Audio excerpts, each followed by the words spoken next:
e o ko tuaka na tuahine rauranga tiro mā tēnā koutou, tēnā tātou katoa.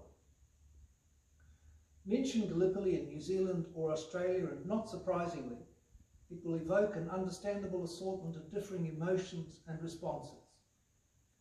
Just the mere name Gallipoli triggers associations with both our young nation's military histories, of the First World War and of all the wars since, of Anzac days past, of grandfathers and other relatives, of poppies, of medals and of parades.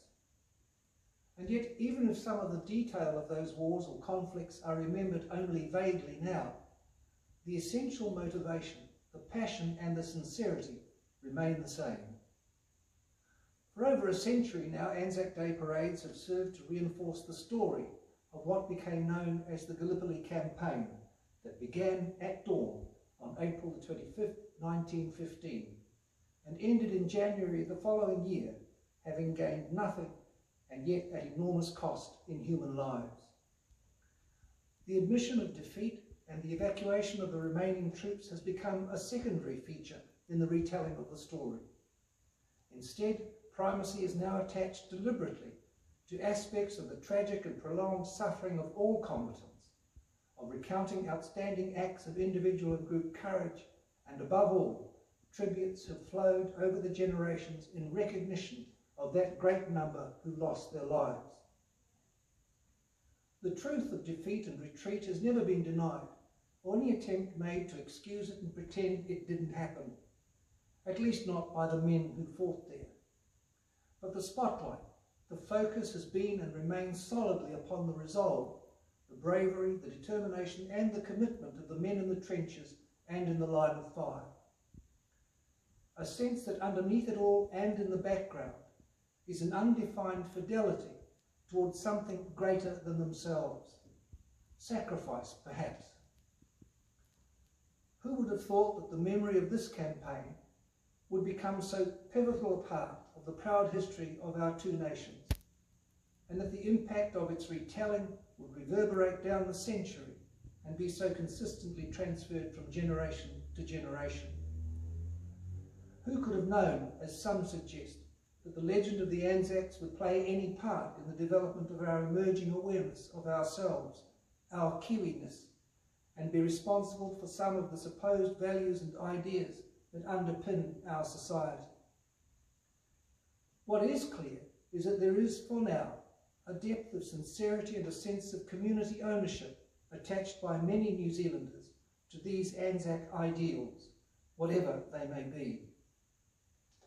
Understanding what the military parade is meant to be and do is probably best left to people with more knowledge than a civilian or layman like myself.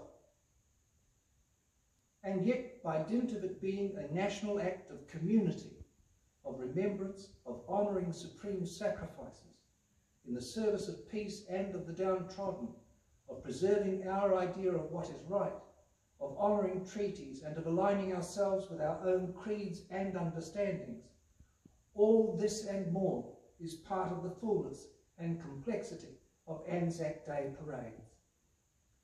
But nothing exceeds or overwhelms the respect due to those who lost their lives in battle or from injuries and disabilities sustained while on active service. The parade assembles at dawn because it was at that time, on the 25th of April, that the landings at Gallipoli occurred. The parade ground, wherever it may be, is hallowed by the presence and spirit of those who fell and those who have died subsequently.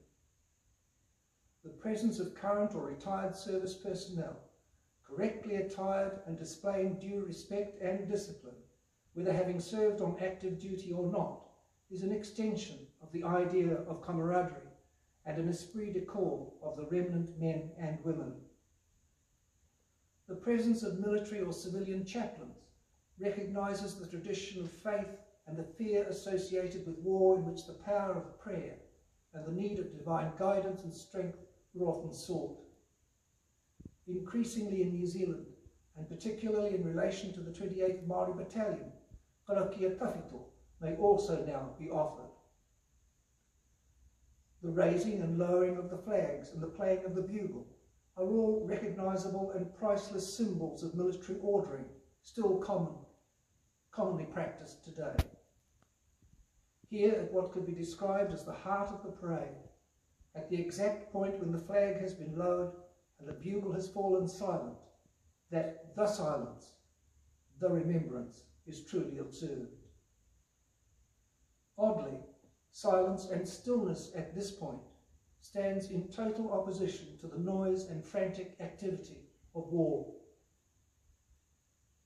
Shortly after the words of the ode are recited, "They shall grow not old, e kore rātau e tae kau mātuatia."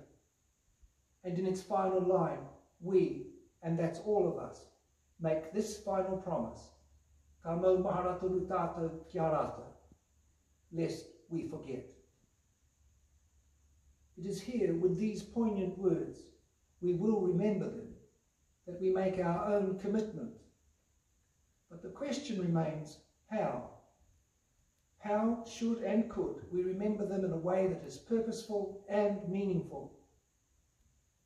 When the day is over, at what point does the ode have value sufficient to inform what we think, do and say?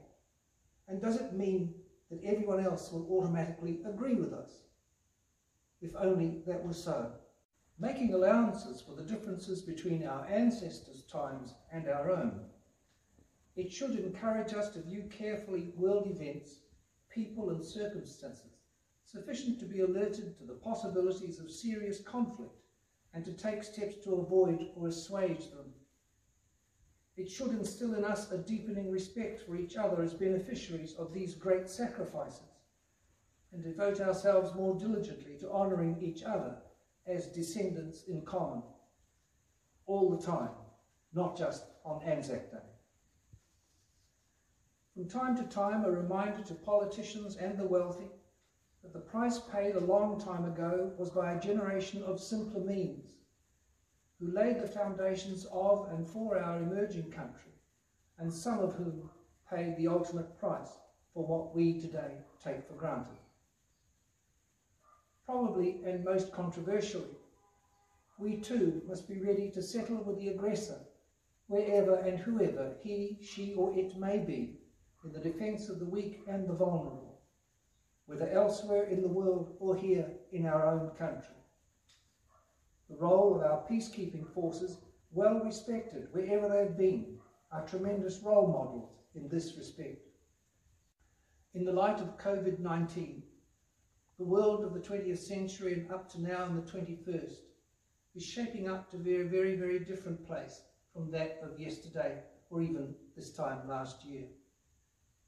Some of us will never get used to it, while many more will not live to see the debts that we will incur in the meantime cleared. Again, wisdom and patience, perseverance and optimism may be our generation's last resort. Nevertheless, the right to live out our lives quietly and peacefully, and to enjoy the benefit of that life because of our own honest labour, is as much as we dare expect, and that is precisely why we should continue to remember them. Ka maumahara tonu tātau kia rātau, lest we forget.